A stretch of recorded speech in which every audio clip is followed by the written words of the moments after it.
Using ChatGPT to answer the most asked questions on the internet. How to make French toast.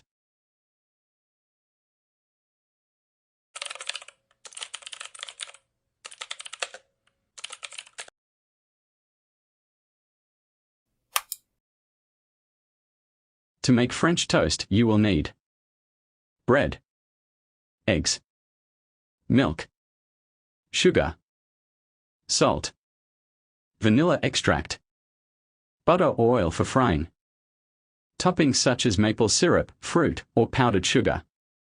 Instructions: crack the eggs into a shallow dish and whisk together with the milk, sugar, salt, and vanilla extract.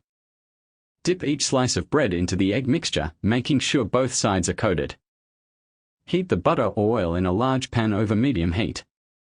Place the bread slices in the pan and cook for 2 to 3 minutes on each side or until golden brown.